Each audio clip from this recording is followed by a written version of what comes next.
art and science, creativity and passion, beauty and anatomy. Where most see a face, I see a canvas. This season, the spotlight is on artistry, the intersection of form and function, harmony and healing. Every facelift, rhinoplasty, and every transformation begins with an artist's eye and a surgeon's skill. Go behind the curtain, into the consultation room, the operating room, and the recovery journey. Witness real patients reclaim confidence and discover how beauty just isn't restored, it's reimagined. Because when medicine meets the soul of an artist, the results go beyond the surface. I've sampled so many forms of creation, right? When I was younger, I did knitting and crocheting. Turns out today, I use a needle and I use thread every day, right? It's suture, right? It might be Vicryl, maybe it's not yarn, but it is Vicryl or Proline or Merceline sutures that I use to sew the face. When I was younger, I did a lot of origami, right? I started off just looking at kind of pieces of paper and how to fold them with the diagrams. Eventually, I started creating my own work by looking at software, how to fold and create my own kind of models. Today, I fold tissue, I move tissue. And so understanding how things move play into how I create today, whether I am doing a rhinoplasty or maybe even a facelift. It all comes down to shape, movement, and understanding the innate properties of tissue, right? How far can you move it before it really starts bending, or how far can you pull it before it wants to break? What are the things that make something want to fold over in a certain area, right? All of those things I can use and manipulate today to create a better function, a better form. So if, for example, if a person comes to me and they want a lip lift and I want to hide that scar, I should use the natural crease, the natural border between the nose and the lip to do that. So I want to maintain that slight depression between those two aesthetic borders. I might do something technically different with how I suture to create that indentation. That same kind of concept comes back to origami, because if you want something to retain its fold, its indentation, you treat it differently, right? And so if it's concave or convex or smooth or flat, sloping, non-sloping, it all is art, and it's all an understanding of how to manipulate what we see in our physical dimension.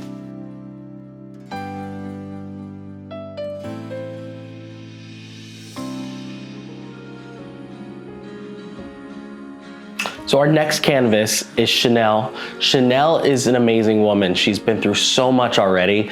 She's had basically over 19 surgeries since she was born. She was born with cleft lip and palate, and so what that means is that there was basically an area where her lip did not fuse when she was basically developing in utero. Her lip and her palate embryologically did not fuse together, so it left basically a hole, a gap. Now typically when patients have this, they undergo many procedures, basically from the time when they're infants all the way into teenage years. She's had many problems, difficulty with speaking, difficulty with breathing, and so I'm really excited to be able to help her with those issues today. Hey, welcome back. Good to see you. It's good to be seen. Yeah. Let's talk about your surgery tomorrow. I'm ready. My name is Chanel. I'm from Florida. I am 41 years old. Okay, I'm here today to get surgery enhancement because I was born with a cleft lip, cleft palate, and I'm looking forward to what Dr. Truesdale can do for me to correct some issues that I've been having since, from childhood. I have had over 19 surgeries since a child, and now that I'm 41, I'm looking to correct everything that was not corrected so that I can have a better quality of life. When it comes to, it's not just cosmetic for me, it's a lot of things that I suffer with. Being born with a cleft lip and a cleft palate, I have issue with breathing, and I have a lot going on, so I'm looking forward to the surgery. Hi. This has been quite the journey, right? It has. it's been a year for me with you, Yes. but longer for you. Way longer. Years. Tell me how we got here. It's been a long journey. Ever since I was 19 was the last surgery that I had. Well, yeah, I think it was 20-something was my last surgery. Being born with a cleft palate and going through all of that, things not going the way I wanted it to go, and my nose collapsing, not being able to breathe, a whole lot of things just played a role in getting that surgery and hoping that I will be in a place better than what I am now, because I have, problems with breathing and stuff like that. So. Yeah, I mean, you showed me, I remember during the first time you came in, some of the like revision surgeries, and then the stenosis. Yeah. Right? So like you couldn't breathe through your nostril. And how's your breathing right now? Well, it's okay. It's okay, but it's like... You compensate. Yeah, I do. With my mouth, a lot. All the time. Most of the time, yes. I'm going to make it so that it's easier. I've been waiting on this for a long time. I have been to multiple surgeons to try to correct the issues that I have been having. And I can truly say Dr. Truesdale have made me feel so much comfortable with him. And I'm willing to put myself in that position to allow him to help me achieve that goal that I've been wanting for a long time. Not just the physical aspect of it, but also having trouble with, not being able to breathe properly. I'm so excited. I know you're going to do awesome work. Yeah, so let's talk about all the things we're going to do, because I've got my list cut out for me tomorrow. Oh, listen, I know. We got a lot going on over here.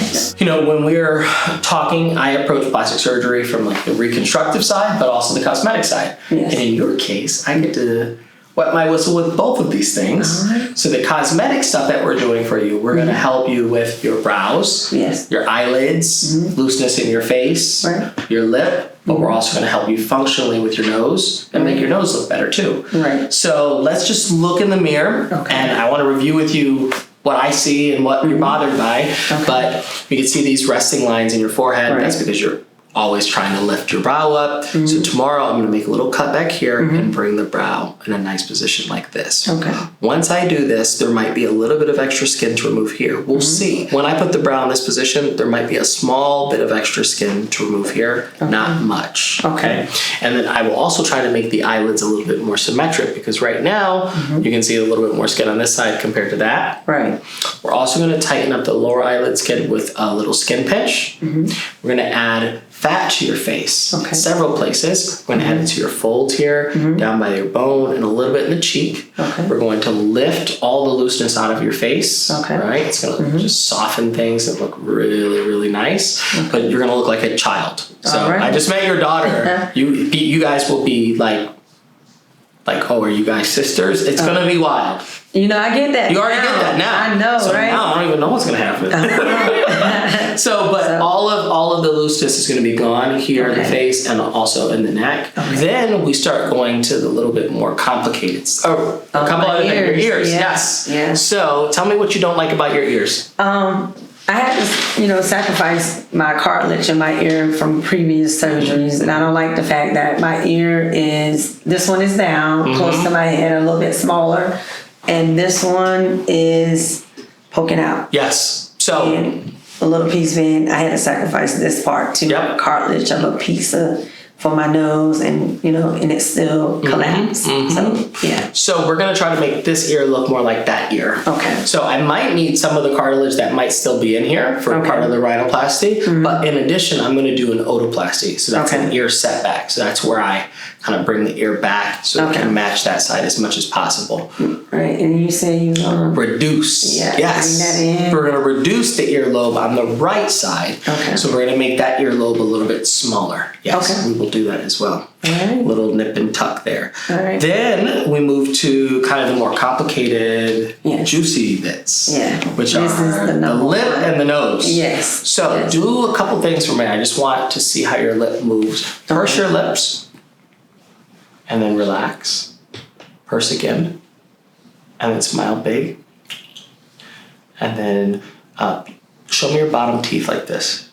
Good. And then do this like you're smelling something bad, and then relax. Just show me the smell bad motion.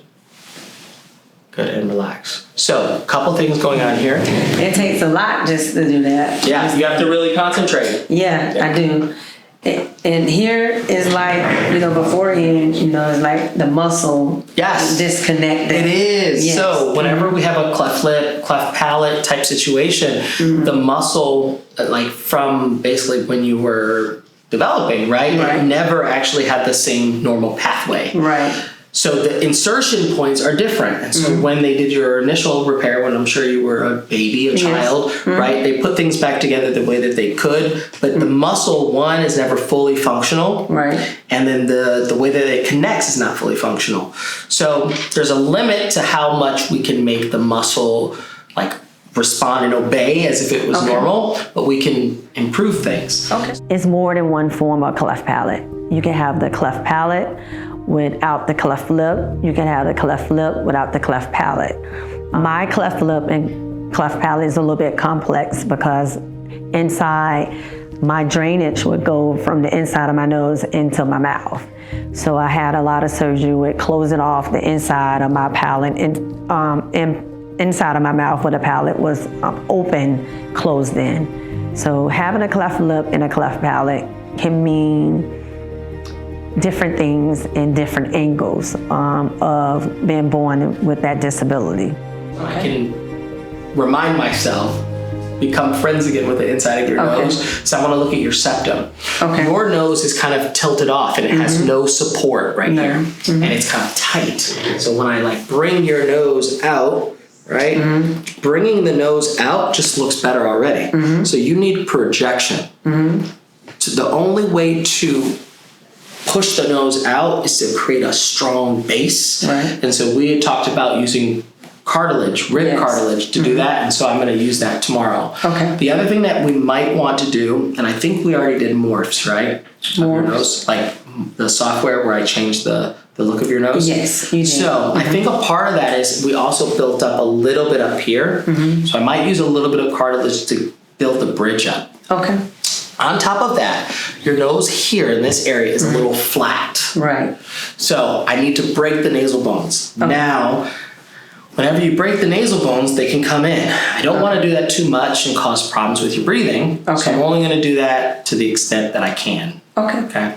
But the big daddy of the nose, right, is support. Support, support, support. Do you breathe better when I do this? Yeah. And you breathe better because everything is more open. Building and helping this part of your nose is the hardest part of the entire day. Oh, it is? Yeah. Yeah.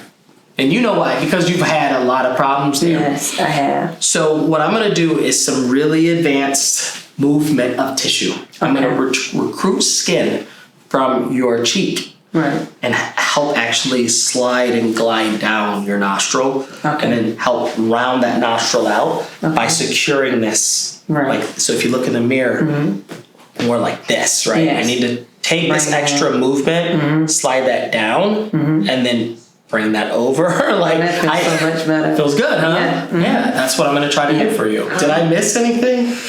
No, I think we got everything. We got everything. What is this going to do for your life? Change my life. In what way? I almost want to cry. It's okay. I got tissue. It's been a long time, a long journey for me.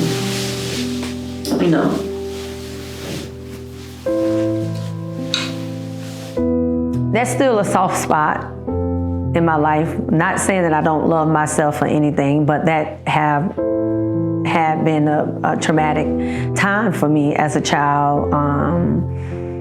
Being born with a cleft lip, cleft palate. I dealt with a lot with speech. I had to have a lot of speech therapy because my words, certain words and stuff I can't say, or S's and, R's and stuff like that. So I got bullied a lot on, the way I talk. It was very traumatic as a child coming up, having a cleft palate and a cleft lip. Not feeling that you're normal or a regular person. I felt like I was like an alien or something, like I wasn't, a regular person. And even now, I just I thank God because now I'm at a point in my life where I love myself regardless, but at the same time, it's not about other people, what they feel about me, it's how I feel about myself. This is something that I want to do to, for a better quality of life for myself and to look beautiful, you guys. Not saying that I'm not beautiful now, don't get me wrong, but I'm just super excited for what I'm gonna look like when he's done. Like, I know what this means for you. Like, this is a huge sacrifice, right? Like, this is a big, big deal. I will not let you down. I know you're not. When I met you a year ago, I knew you was my doctor. I'm not gonna leave that table until I love what I see. Every single part of it. Yes. So, get ready. I'm ready. Tomorrow's your day. Yes. All right, my dear. So I just had my surgical consultation with Chanel, and boy, am I excited to do this. I'm gonna have to use every single skill at my disposal to restore her face. Her nose has been operated on. Her lip has been operated on, but she wants some other facial rejuvenation procedures at the same time. So we're gonna do a bunch of other things. We're gonna do some eyelid surgery. We're gonna do a face and neck lift. We're gonna do a brow lift. We're going to make her look years younger and balanced. And to make that lip look better, I'm gonna have to differentially lift it. I'm gonna have to lift one side more than another. And to be honest with you, I don't know what I'm gonna do with the nose yet. Rhinoplasty, revision rhinoplasty is like a box of chocolates. You don't know what you're gonna get until you take a bite. What flavor is it gonna be? So, we'll see what I have to do. I know it's gonna be complicated. Let's dive in.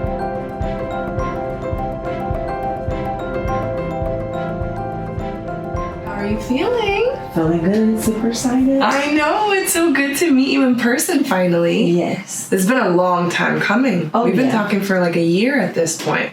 Yeah, Which a little is- bit over a year. I know, over a year. Don't count those months out. Oh, yeah. My goodness.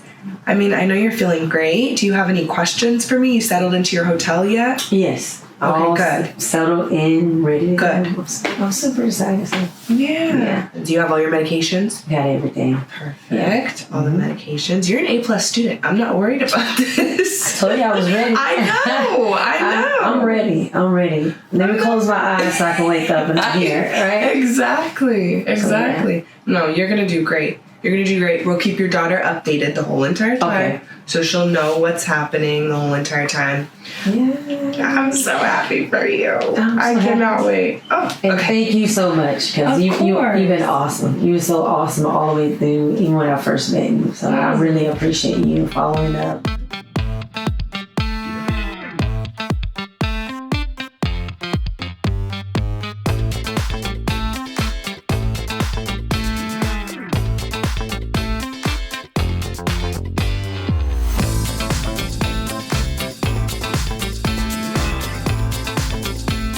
A surgical cut. This might look like it's simple. It might look unassuming to you, but it is something that holds. It's a vessel for me. It holds medication. Maybe it holds irrigation. It allows me to accurately and precisely hold something that's liquid. And so if I am taking a graft, I might put it in this cup. It will hold it, it will gather it for me. If I'm injecting medication, it will hold it and gather it for me. And so when I'm thinking about art, it's analogous to an easel. It's holding the paint. It's holding what I am using to infiltrate and to manipulate the tissue. Very important.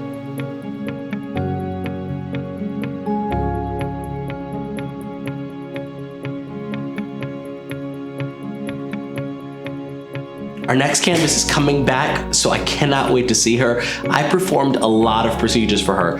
This was the one and done. So even though she's had 19 procedures already, hopefully this was the last.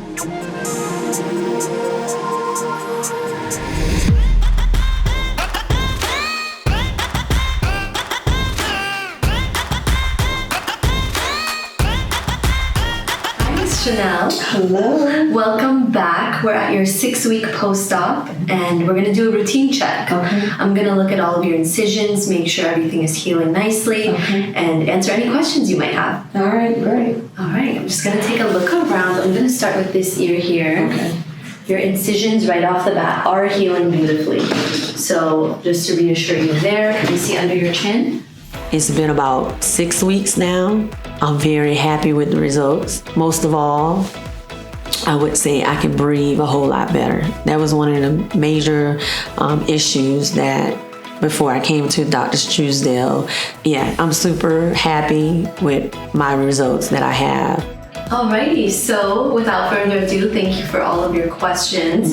I will go ahead and grab Dr. Truesdale so he can come take a look for you and make sure everything's healing all right. And I do want you to know that even when you leave our office, this journey is together. Yes. So any questions that you do have, call or text our office, send us updates, send us pictures, and we'd be more than happy to help you. All right, great. Thank you. Yes, I'll be right back. All right. I gotta trust the process though, because I tell you, it's an up and down roller coaster. Emotionally, this is not something that you can just breeze on through when having surgery. So it has a lot to do with your mental also. So when you do decide if you want surgery, just know that mental state has to be in place also to be able to accept all the different changes, because it takes time. The healing process takes time, and yeah. Hey Chanel, welcome back to LA. How you doing? I'm good. So Chanel is back for her follow-up. It's been a little bit over a month since I've seen her. I'm super excited. Let's see how she's doing. 6 weeks. 6 weeks, Yes. so still very early. How are you Yes. feeling? Good. I feel Good. Tell me more. I feel there's... I do have a couple issues. Yes. But I know it's done in time. So, I was asking Shauna Yes. about the little dent right Yes. here. And she kind of like explained a little bit. Let's talk about it. All right. So let's look at each one of the things, because I know when we had our virtual consult or virtual follow-up, you had questions. So first thing first, so your brows. They look wonderful. The position, the shape, the evenness. But I know you were concerned about what looks like a little dip right here. Right. So when I do your brow lift, what I do is I free the entire scalp from the bone, from here all the way back here. Okay. And what happens is I bring this tissue up like a carpet. So it's like I'm pulling the carpet up and then I'm tacking the carpet down to the floor, the bone. When I do that, the carpet that gets pulled up, very similar to this, looks like it's kind of creased over. Yeah. It's rippled. So that's what's going on. What you're seeing, hold this. This is the area where the suture is holding the scalp up. And then here is the ripple right next to it. What will happen over time is that skin will redistribute down to the base floor, right? So when this comes down, right, you see how that looks different? So right now it's still puffy and it's still swollen. This will come down and it will redistribute. Right? So this is not the last time that I'm seeing you. As this happens, this will look flatter. So this is fine. Let me get myself together. But yeah, it means a lot to me. It meant a lot to me. Dr. Truesdale really done his big one for me. I don't know about everybody else, but for me, it's life-changing for me. Yeah, I have been through a lot. Like I say, it can be an emotional roller coaster sometimes, but you just gotta trust the process. Yeah. And I know that Dr. Truesdale, he's very passionate about what he does. He loves what he does, and it shows in who he is, and how he presents himself when he comes in the room. He just makes you feel real comfortable. I trust him. I trusted him. So that's why I feel the way I feel now. Let's talk about the big daddy, the nose and the lip, right? Right. So when we spoke last, probably, what was that, like 3 weeks ago, 2 weeks ago? 3 weeks, yeah. you were feeling like your nose is closing. Right. Tell me a little bit more about that. It feels like, I guess, over time, all the surgeries that I have, I have failed surgeries, I would say, and my nose collapsed. So I guess it's in my mind, I'm feeling like I need tubes because I can feel the numbness. Like it feel like my nose is tightening. And I was afraid that my nose is going to collapse again. So yeah. Your nose will not collapse again. Okay. I promise. Okay. I know you need to hear that right now. I do. OMG, Chanel looks amazing, and best yet, she feels whole. She can breathe better, and she looks younger, refreshed, and rejuvenated. This is why I do what I do. It's to make this change in people's lives. She will forever feel more complete, and when she looks in the mirror, all of that trauma that she's been through in her entire life, those 19 surgeries leading up to her final surgery with me, basically was the precursor. This was the sugar on top, and I'm very blessed and thankful to be able to be a part of her journey. It's like you've been through a lot. Yes, I have. A ton. Oh, yeah. And failed surgeries. So it's funny because, you and I were talking about, like, is the nose closing down? How much of that is, like, physically closing down, and how much of that is your feelings inside, right? Yeah, it has a lot to do with my emotions, trying to stay level-headed, because it's like being in a place where you have had failed surgeries and then coming to a place where I feel confident. I know you did the job, and I'm happy because I know you did it. I feel it, I see it, and just like, well, I still have that little doubt behind, thinking, well, it may close down. So that's why I was like, I gotta wear these combs. Yeah, I'm wearing these combs. And you're feeling things too, like you're feeling real things. So, like, I don't think that there is a right answer. Like, I think what you're feeling is real for you, and it is true for you. But for me, I have to take out the part of, like, is there physically something that I can do something about? Right. Versus, like, where you're coming from and that, the process of just healing inside. Okay. So I can give you reassurance from a structural standpoint. Okay. I did and will do anything I need to make the nose more open. Okay. Like, the aesthetic side of your nose looks amazing. Oh yeah, I love my little nose. Looks pretty. This has been emotional for me because I have had a lot of surgeries that have failed, and just being afraid that it's gonna fail again, and not being able to breathe. At one point in my life, maybe looks was something, but as I have gotten older, it's not about what you look like on the outside. It's a quality of life. Life is more to life than just the outer appearance, And sometimes we as people, we fall into that reality of wanting to look like this and look like that. For me, at one point in my life, I felt like I wasn't a regular person because of, being born the way I was born, a cleft palate.